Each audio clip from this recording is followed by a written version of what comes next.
গ্রামের কি অপরূপ দৃশ্য! এমন দৃশ্য কেউ দেখেছেন? যারা ঢাকা শহরে থাকেন তারা তো এমন দৃশ্য দেখতে পান না।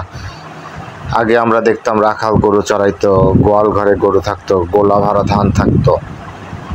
গরু দুটো গ্রামের বাড়ির সামনে বেঁধে রাখছে, চারিতে খাবার দিছে, ওরা ওদের মতো করে খাচ্ছে। কি সুন্দর একটা পরিবেশ! মাটির রাস্তা, এই মাটির রাস্তা কিন্তু এখন আর দেখা যায় না। দেখেন চারিদিকে শুধু মাটি। এখন তো সব জায়গাতে দালান কোঠা হয়ে গেছে, শহরের রাস্তাঘাট পাকা হয়ে গেছে। এই যে সুমন আমার এক ছোট ভাই, খুব মজার ছেলে। তবে আপনাদের এই গরুর ভিডিওগুলো এই জন্য দিলাম যে যারা ঢাকা শহরে থাকেন তারা তো এমন পরিবেশ দেখেন নাই। ঢাকা শহরে জন্ম, ঢাকা শহরে সব কিছু যাদের, তারা তো গ্রামে যান না। এই গ্রামের পরিবেশ আর ঢাকার পরিবেশের ভিতরে অনেক তফাৎ। গ্রামের নিঃশ্বাসগুলো নেওয়া যায়, যে অক্সিজেনটা নেওয়া হয় ফ্রেশ একদম, মানে কি বলবো, ঢাকাতে ধুলাবালি সব কিছুতে সমস্যা। ঢাকাতে কখনো এক জায়গাতে যে গরম লাগলো, রোদ পড়ছে, গাছ নেই, অথচ গ্রাম অঞ্চলে গাছের অভাব নেই। গ্রামে সারাদিন যদিও গরম থাকে, রাত্রে অ্যাটলিস্ট আপনি ঘুমায় শান্তি পাবেন। গ্রামে এদিকতে অনেক ভালো লাগবে, প্রচুর পরিমাণ বাতাস। আর এটা হচ্ছে দেওয়ানগঞ্জ জামালপুরে থেকে ভিডিওটা করা, আমার পরিচিত এলাকা, আমার চাকরির সুবাদে এখানে যাওয়া হয়। তো ছোট বাচ্চারা চেয়ার নিয়ে খেলাধুলা করতেছে, দোকানের লোকজন বসে আড্ডা দিচ্ছে। গ্রামের পরিবেশই এমন। কাজ শেষে সারাদিন মানুষকে পাবেন না, কাজ শেষে সারাদিন পর মানুষজন দেখা হবে। এই যে গরুকে ঘাস কেটে দিচ্ছে, চারিতে ঘাস খাচ্ছে ওর মতো। কি সুন্দর একটা পরিবেশ, কত সুন্দর ফাঁকা জায়গা। অথচ ঢাকা শহরে ফোনে কথা বলতে গেলেও গাড়ির জ্যাম জট, শব্দ, হরেন, কি বিকট শব্দ, পরিবেশ দূষণ। অথচ গ্রামে কি সুন্দর বাতাস এবং পশু পাখির একটা সুন্দর একটা সাউন্ড আসে। আর রাত আসলে হচ্ছে ঝিঝি পোকার কিচিরমিচির শব্দ। গ্রামের এই যে টিনের ঘরগুলো যে দেখছেন, এই টিনের ঘরগুলো কিন্তু এখন আর দেখা যায় না। এই যে বিড়াল, এক ভাই বিড়াল পুষে, উনি খুব বিড়ালের মানে ভক্ত, বিড়ালের খুব ভালোবাসে। 4-5টা বিড়াল উনি পুষে আর কি। বিড়ালটা গাও চুলকাচ্ছে কি সুন্দরভাবে। পোষা বিড়াল, মানুষ দেখে ভয় পায় না। পশুকে ভালো না বাসলে পশু মানুষ দেখে ভয় পাবে, এটা স্বাভাবিক। আর সে 6-7টা বিড়াল পালন করে। তাকে বললাম, ভাই আপনি বিড়াল কাটা? সে বললো, আমার 3টা বিড়াল আছে। আমি বললাম, কি খাওয়ান? বলছে মাছ খাওয়াই, ভাত খাওয়াই, মাংস খাই। তো বিড়ালগুলোকে খুব যত্ন করে, দেখেই বুঝতেছেন যে খুব যত্ন করে উনি। ওই ভাই নামাজ পড়ে 5 ওয়াক্ত, হুজুর টাইপের ভাই অনেক ভালো, বিড়ালকে অনেক ভালোবাসে। আমাদের নবী হযরত মুহাম্মদ সাল্লাল্লাহু আলাইহি ওয়াসাল্লাম বিড়ালকে অনেক ভালোবাসতেন। পশু পাখিকে ভালোবাসা উচিত। পশুদের, আপনার বিড়াল পাখি এগুলোকে সাধারণত অনেক মানুষ ভালোবাসে এবং পুষে শখে। এগুলো হচ্ছে শখের প্রাণী, এগুলো সবাই পালন করতে পারে না, সবার শখ থাকেও না। বিড়াল গাও চুলকাচ্ছে কিভাবে, দেখতে খুব ভালোই লাগে। দেখেন ওর গলাতে একটা সোনালি কালারের এই পরাই রাখছে চিহ্ন, যাতে দূরে কোথাও না যেতে পারে।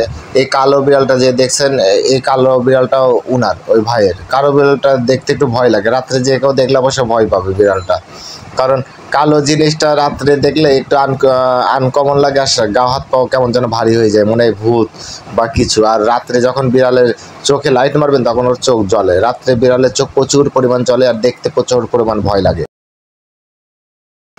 ভাইয়ের বাড়ির সামনে বিড়াল বসে রেস্ট নিচ্ছে।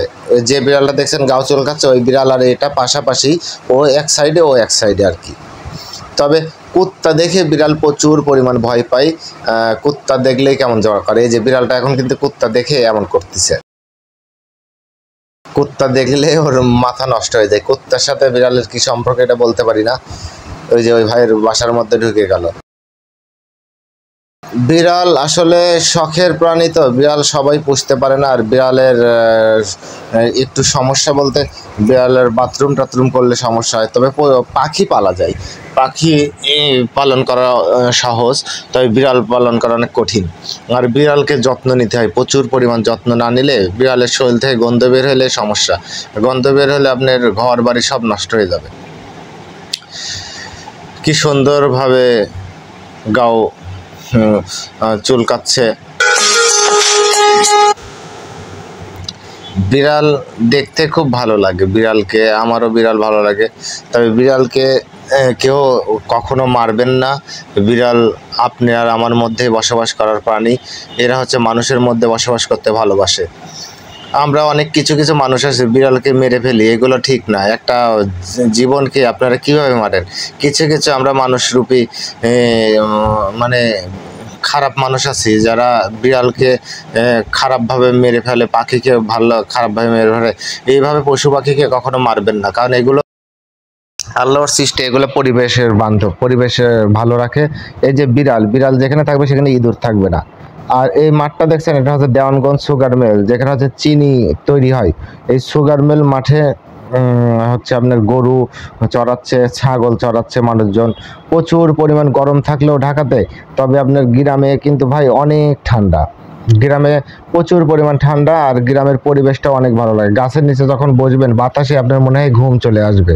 বড় বড় সব গাছপালা, আপনার গ্রামে রেস্ট নেওয়ার জায়গা অভাব নেই গ্রামে। এই যে ছাগলের বাচ্চা হয়েছে নতুন, অল্প দিন, বেশি বয়স না। আরও একটা ছাগল আছে কালো, আপনাকে দেখাচ্ছি। তবে ছাগল ওই সাদা যেটা পেটের উপরে, ওটার দেখতে একটু হরিণের মতো লাগতেছিল আমার কাছে। আপনাদের কেমন লাগছে একটু কমেন্টস করে জানাবেন। ছাগলও অনেক সুন্দর, ছাগলও শখের প্রাণী। ছাগল সবাই পুষতে পারে না। আমার ছোটবেলার থেকে খুব শখ ছিল আমি ছাগল পালন করব। তবে আমি ছাগল অনেক পালন করেছি। ছাগল আমি হচ্ছে রাম ছাগল পালন করতাম, যেগুলোর কান অনেক বড় বড়, অনেক লম্বা হয়। এই ছাগলগুলো আমি পালন করতাম। আর এই দুই বাচ্চা এই ছাগলের। এটা দেওয়ানগঞ্জ সুগার মিল মাঠে হচ্ছে ঘাস খাচ্ছে ছাগল। এটা হচ্ছে একটা স্কুল, এই স্কুলের মাঠ আর কি। এখানে স্কুল এখন বন্ধ, ঈদের সময় ভিডিও করা তো, তাই আর কি এখন ছেলেপেলেকে এখন দেখা যাচ্ছে না। নাহলে এখন এই সময় ছেলেপেলে অবশ্য খেলাধুলা করতো। আর যে গরম পড়ছে এখন খেলাধুলা করাও সমস্যা প্রচুর। এই যে কালো ছাগলের কথা বলছিলাম, এই যে কালো বাচ্চাটা, 3টা বাচ্চাই ওই ছাগলের বাচ্চা। বাচ্চাগুলো দেখতে খুবই সুন্দর, তাই ভিডিওটা করলাম। আপনাদের কেমন লাগলো ভিডিওটা অবশ্যই কমেন্টস করে জানাবেন। আর আপনারা কমেন্টস না করলে তো আমি বুঝতে পারবো না আপনারা কি ভিডিও চান। আর গ্রামের ভিডিওগুলো কে না দেখতে চায়? গ্রামের পরিবেশ কি মনোরম, কি